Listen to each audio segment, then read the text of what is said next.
हर मुसलमान आतंकवादी नहीं होता, लेकिन हर आतंकवादी मुसलमान ही क्यों होता है। नमस्कार दोस्तों, मेरा नाम है आलोक मिस्टिक और आप देख रहे हैं वर्जित सत्य। मैं मुसलमानों से नफरत क्यों नहीं करता, इस वीडियो श्रृंखला की दूसरी वीडियो में आपका स्वागत है। आज के वीडियो में हम इस तर्क की जांच पड़ताल करने की कोशिश करेंगे, चीड़-फाड़ करने की कोशिश करेंगे, जो तर्क मुसलमानों से नफरत करने वाले लोग अक्सर देते हुए पाए जाते हैं। और वो तर्क है कि हर मुसलमान आतंकवादी नहीं होता, लेकिन हर आतंकवादी मुसलमान ही क्यों होता है। और मुझे लगता है जब वो लोग ऐसा कहते हैं तो शायद वो ये भी कहना चाहते हैं कि वास्तव में तो हर मुसलमान ही आतंकवादी होता है। जो आज आतंकवादी नहीं दिख रहा, कल को जब मुसलमानों की संख्या बढ़ जाएगी, जब इनके पास पावर आ जाएगी, तब ये भी आतंकवादी बन जाएगा। तो इस बात में कितनी सच्चाई है, इसको समझने के लिए हमें सबसे पहले समझना होगा कि आतंकवाद क्या है। आतंकवाद दो शब्दों से मिलकर बना है, आतंक और वाद। आतंक का मतलब होता है डर। तो जाहिर सी बात है, आतंकवादी जो होता है वो आतंकवादी गतिविधियों के जरिए लोगों में डर पैदा करता है, लोगों में आतंक पैदा करता है।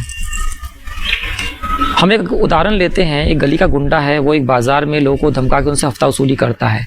वहाँ भी लोग उससे डरते, आतंकित होते हैं कि अगर हमने हफ्ता नहीं दिया तो हमें जान से मार देगा। लेकिन इस कृत्य को हम आतंकवादी घटना नहीं कहते हैं।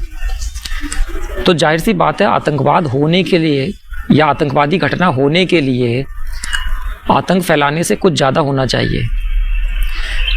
तो अब इस उदाहरण को थोड़ा सा आगे बढ़ाते हैं और देखते हैं कि अगर यह गुंडा अन्य गुंडों के साथ मिल जाए, एक बड़ा सा संगठन बन जाए, तो क्या हम इसे आतंकवादी संगठन कहेंगे? ऐसा भी नहीं है, क्योंकि बहुत से ऐसे संगठन हैं जैसे माफिया के संगठन जो कि अपराध भी करते हैं, संगठित भी हैं और बहुत बड़े पैमाने पे संगठित है, लेकिन हम उन्हें आतंकवादी संगठन नहीं कहते, क्योंकि वह सिर्फ पैसों के लिए जो क्राइम है उनको अंजाम देते हैं, जुर्म को करते हैं। तो जब हम माफिया जैसे संगठनों को भी आतंकवादी संगठन नहीं कहते हैं, तो आतंकवादी संगठन होने के लिए कुछ और भी चाहिए, और वो चीज़ है एक विचारधारा। आतंकवादी संगठन जो आतंक फैलाता है, उस आतंक फैलाने के पीछे मकसद होता है किसी विचारधारा का प्रचार प्रसार या किसी विचारधारा को थोपना। तो इस पूरे वीडियो में जब भी मैं आतंकवाद की बात करूंगा तो मैं आतंकवाद की यही परिभाषा लेके चलूंगा कि आतंकवाद में क्या होगा। सबसे पहले तो एक संगठन होगा, वो संगठन आतंक फैला रहा होगा, लोगों को मार रहा होगा, जान से मार रहा होगा या मारपीट कर रहा होगा, यानी कि हिंसा के जरिए आतंक फैला रहा होगा।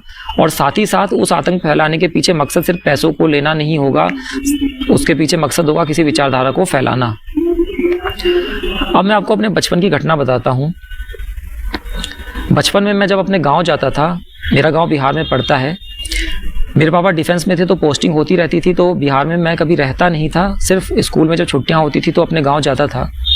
तो जब मैं गांव जाता था तो एक बार ऐसा भी हुआ कि गांव के अंदर बहुत खौफ छाया हुआ था, क्योंकि उस समय दो संगठन होते थे। एक संगठन का नाम था रणवीर सेना और एक का नाम था MCC, माओवादी कम्युनिस्ट सेंटर, MCC।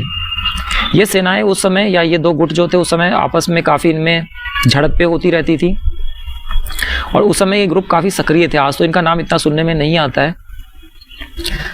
तो अगर आप इन ग्रुप के बारे में इनका आधिकारिक बयान सुनेंगे कि ये ग्रुप क्यों बने, तो आधिकारिक बयान थोड़ा सा अलग होगा। रणवीर सेना जो है वो नक्सलियों के खिलाफ बना है ऐसा बताया जाएगा, और मार्क्सवादी कम्युनिस्ट सेंटर तो जैसा कि नाम से क्लियर है कि मार्क्सवाद और कम्युनिज्म के लिए है। लेकिन रणवीर सेना जो थी वो एक पूर्णतः हिंदू संस्था थी या ग्रुप था, और MCC को आप पूरी तरह से हिंदू ग्रुप नहीं कह सकते, क्योंकि ये जो है समाज में जो अलग अलग वर्ग हैं, जो दबे हुए वर्ग हैं, उनके उत्थान के लिए, इनका आधिकारिक बयान ये था कि उनके उत्थान के लिए ये काम करते हैं। तो ऐसा नहीं था कि सिर्फ हिंदुओं के लिए, कोई भी वर्ग दबा हुआ हो सकता है, किसी भी धर्म में हो सकता है। लेकिन ये तो इनके आधिकारिक बयान थे। असल में जो ग्राउंड रियलिटी थी वो ये थी कि रणवीर सेना और MCC के बीच की जो लड़ाई थी उस समय वो जातीय हिंसा में बदल चुकी थी।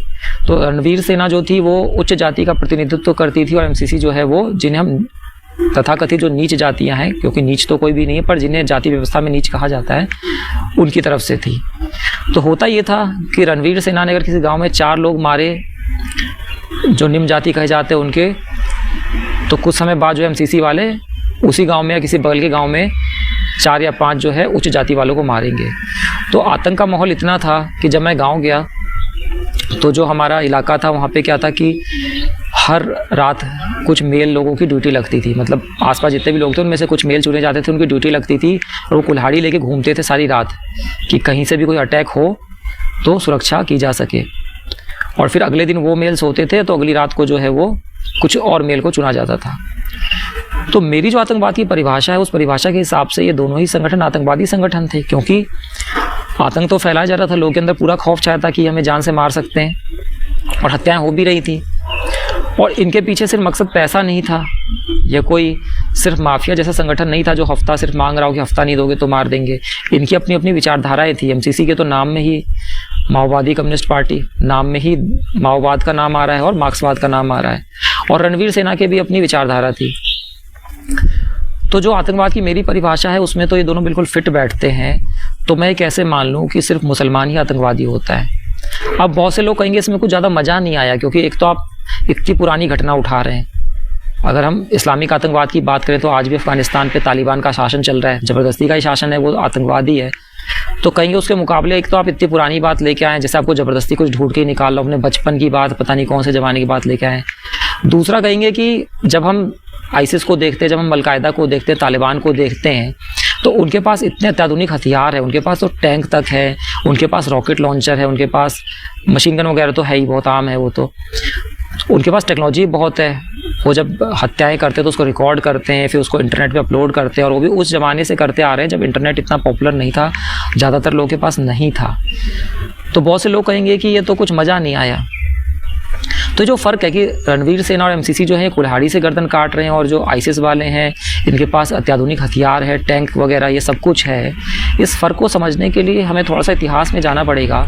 तो इतिहास में एक ऐसा समय था जब सोवियत संघ जो था, सोवियत संघ कुछ देशों का समूह था जो अब नहीं रहा है, उसमें रशिया एक प्रमुख देश था। तो सोवियत संघ जो था उसने अफगानिस्तान पे हमला किया था, और उस समय अफगानिस्तान के जो लोग थे, जाहिर सी बात है जब उनके देश पे हमला होगा तो वो सोवियत संघ के खिलाफ लड़ाई लड़ेंगे। तो उस समय जब वो लड़ाई लड़ते थे तो अपने आप को मुजाहिदीन कहते थे। तो उन मुजाहिदीनों का साथ जो था अमेरिकी सरकार ने दिया। अमेरिकी मिलिट्री ने, CIA ने इनको पैसों की फंडिंग दी, इनको हथियारों की सप्लाई की सोवियत संघ के खिलाफ लड़ने में। और ये जो बातें आधिकारिक बातें हैं, इसमें कोई कॉन्स्पिरेसी थ्योरी की बात नहीं है। कॉन्स्पिरेसी थ्योरी में अगर आप जाएंगे तो उसमें और भी चीज़ें कही जाती है कि अमेरिका ने किस किस तरीके से मदद की, लेकिन इतना तो आधिकारिक बयान है कि अफगानिस्तान वालों की मदद, जो मुजाहिदीन थे उनकी मदद अमेरिकी सरकार ने आर्थिक रूप से और हथियार देके की सोवियत संघ के खिलाफ लड़ने में। तो इसलिए वहाँ से उनके पास हथियार आने शुरू हो गए, और हथियार आने से वो जब मजबूत होते चले गए तो बाद में उन्होंने, क्योंकि मजबूत थे तो अटैक करके और भी हथियारों को लूटना उन्होंने शुरू किया। तो फ़र्क जो था वो इस वजह से था कि उनके पास अत्याधुनिक हथियार हैं और रणवीर सेना के पास नहीं थे। फ़र्क इस वजह से नहीं था कि जो रणवीर सेना और एमसीसी है वो हिंदू हैं, तो हिंदू नर्म होता है, वो इतना हिंसक नहीं होता, और मुसलमान ज़्यादा हिंसक होते हैं, इसलिए उनके पास ज़्यादा हथियार है। तो इसमें हमें थोड़ा सा इतिहास में जाना पड़ेगा। दूसरी बात है कि लोग कहेंगे आप इतना पुराना एग्जाम्पल क्यों उठा रहे हैं? अगर हिंदू भी ऐसा हिंसक होता तो आज के ज़माने का भी कोई उदाहरण होता। तो आज के ज़माने की हम बात कर लें, पिछले कुछ सालों से ये खबरें बहुत सुनने में आ रही कि कोई मांस को ले जा रहा है, उसको गौ मांस बता के उसको मार दिया जाता है। भीड़ जो है वो पीट पीट के मार देती है, और यहाँ पे ये कहा जाता है कि गौ मांस के शक में मार दिया। मैं कहता हूँ अगर वो वास्तव में गौ मांस भी था तो ये कौन लोग हैं जो पीट पीट के मार रहे हैं? इन्हें किन संगठनों का संरक्षण प्राप्त है? और इसे आतंकवाद क्यों नहीं कहा जाता? क्योंकि यहाँ पे लोग ये तो नहीं कह रहे कि जीव हिंसा मत करो। अगर जीव हिंसा की दृष्टि से बात करें तो मेरा मानना है कि बकरे को काटना भी गलत है और गाय को भी काटना गलत है। लेकिन अगर मैं जीव हिंसा की बात करूँ तो मेरा जन्म भी उस घर में हुआ है जो जाति व्यवस्था के हिसाब से ब्राह्मण का घर कहलाएगा। तो मेरा भी जो जन्म होता है यज्ञोपवीत संस्कार वो किया गया। और मैं बिहार से हूँ, तो हमारा जो है कम्युनिटी वो मिथिला समुदाय है। तो इसमें क्या होता है, जब जन्म होता है तो बकरों की बलि दी जाती है। मैंने उस समय भी विरोध किया था, लेकिन मैं उसे रोक नहीं पाया क्योंकि उस समय मेरी उम्र इतनी थी नहीं। मैं हर चीज़ के लिए अपने माँ बाप पे आश्रित था, स्कूल में था, तो मैंने विरोध किया था, लेकिन इसे रोक नहीं पाया। तो बकरों की बलि दी गई थी। तो मिथिला ब्राह्मण जो हैं वो जनेऊ के अंदर बकरों की बलि देते हैं। और स्थिति कुछ ऐसी हो गई थी कि उस समय क्योंकि जनेऊ होता है तो बहुत सारे बकरों की डिमांड होती है, तो कई बार बकरे नहीं मिलते। तो जिस बकरे को काटा गया था वो उम्र में बहुत छोटा था, यानी आप समझ लीजिए वो बच्चा ही बकरा था। उसको काटा गया, जिस हथियार से उसे काटा गया उसमें भी धार की कमी थी, तो उसकी गर्दन कटने में भी बहुत टाइम लगा। यानी समझ सकते हैं आप कितना तड़प तड़प के वो मरा होगा। तो ये जो हिंदू कह रहे हैं कि गौ मांस नहीं होना चाहिए, गौ हत्या नहीं होनी चाहिए, जाहिर सी बात है हिंदू जो है इसे जीव हत्या, हिंसा, तकलीफ जानवर की इससे कोई लेना देना नहीं है। नहीं तो हमारे मिथिला आते और जो है इस तरीके की बलियों का विरोध करते। इनका लेना देना क्या है कि गाय हमारे धर्म में पवित्र है, तो अच्छी बात है, आपके धर्म में पवित्र है, आप उसको मत मारिए, आप उस पवित्रता का सम्मान कीजिए। लेकिन जैसे आप कहते हैं कि आपके धर्म में पवित्र है इसलिए मुसलमान भी गाय नहीं काट सकता, तो आप अपना धर्म ही तो थोप रहे, अपनी विचारधारा ही तो थोप रहे हैं। तो यहाँ पे विचारधारा है और विचारधारा थोपने के लिए आप क्या कर रहे हैं? आप आतंक का सहारा ले रहे हैं, मारपीट कर रहे हैं, खून कर रहे हैं, हत्याएं कर रहे हैं। और जो लोग ये कर रहे हैं वो उनकी इतनी हिम्मत नहीं कि वो अकेले काम कर पाएँ। उन्हें पता है पीछे से कुछ संगठनों का उन्हें सपोर्ट प्राप्त है, वो संगठन जो है उनका कब्जा सरकार पे है, पुलिस वालों पे है। उन्हें पता है कि इस तरह की हरकत जब वो करेंगे तो उन संगठनों की वजह से ही उनके पे कोई कार्रवाई नहीं होगी, और इसलिए वो कर पा रहे हैं। तो यहाँ पे ऐसा कौन सा एलिमेंट मिसिंग है कि हम इसे आतंकवाद ना कहें? ये जो गौमांस के नाम पे हत्याएं हो रही हैं, इसमें मुझे नहीं लगता ऐसा कोई भी एलिमेंट मिसिंग है। जो मेरी परिभाषा है जिसमें मैंने 3 चीज़ें बताई कि एक तो आतंक होना चाहिए, यानी हिंसा मारपीट का डर होना चाहिए, संगठन होना चाहिए और एक विचारधारा होनी चाहिए। तीनों ही चीज़ें हैं। तो मुझे नहीं लगता कि इसे आतंकवाद की श्रेणी से अलग रखा जाना चाहिए। तो जो मेरी समझ है उससे मुझे दिखता है कि आतंकवाद जो है वो ऐसा नहीं कि सिर्फ मुसलमान ही आतंकवादी होता है या सारे आतंकवादी सिर्फ मुसलमान ही होते हैं। हिंसा जो है वो इंसान के अंदर है, वो उसके अवचेतन में है, और उसको प्रकट करने के लिए इंसान जो है अलग अलग बहाने खोज लेता है। कभी धर्म उसका बहाना होता है, कभी जाति उसका बहाना होता है, और फिर देखने का दृष्टिकोण है। कहा जाता है कि इस्लामिक आतंकवाद कहता है कि या तो इस्लाम अपना लो या गर्दन काट देंगे। तो मैं कहता हूँ वो तो फिर भी बेहतर है, क्योंकि रणवीर सेना वाले तो आपको कोई जीने का ऑप्शन भी नहीं देते। वो तो नहीं कहते जाति बदल लो तो हम तुम्हें छोड़ देंगे, क्योंकि जाति बदलने का तो ऑप्शन नहीं है। वो तो कहते तुम्हारे पास बचने का कोई ऑप्शन नहीं है, काटना है तो काट के ही जाएंगे। उससे तो आतंकवादी बेहतर है जो एक ऑप्शन तो देता है जिंदा रहने का। तो यहाँ पे मुझे लगता है कि हमें बात समझ लेनी चाहिए कि आतंकवाद किसी धर्म से जुड़ा हुआ नहीं है। आतंकवाद जो है वो इंसान के अहंकार से जुड़ा हुआ है। आतंकवाद एक बहाना होता है। इंसान जो है दूसरों के साथ मारपीट करके, उन पे कब्जा करके, उनको दबा के अपने हम को संतुष्ट करना चाहता है। ये जड़ है, और इसलिए आतंकवाद को मिटाने के लिए हमें जो है अपने अंदर ही जाना पड़ेगा। और फ़र्क पड़ता है, अगर एक इंसान भी बदल जाता है तो ऐसा नहीं है कि वो अपने विचारों को बोलकर ही बताए, लोगों तक पहुंचाए, तभी दूसरे लोग बदलेंगे। अगर आप अच्छे इंसान हैं तो आप ही एक, हम उसे वाइब्रेशन कह सकते हैं, एक वाइब्रेशन होती है जो आसपास चीज़ों को बदलती है। तो अब इस वीडियो में मैंने कुछ बातें बताई, कुछ तर्क दिया, तो क्या मैं चाहता हूँ कि आप उन बातों को मान लें और उन तर्कों को बिल्कुल सही मान लें? ऐसा नहीं है, क्योंकि देखिए जो भी तर्क है उनका खंडन हो सकता है। जब आप किसी भी तर्क की गहराई में जाएंगे तो आपको उसके पक्ष विपक्ष दोनों में ही बहुत सी बातें मिलेंगी।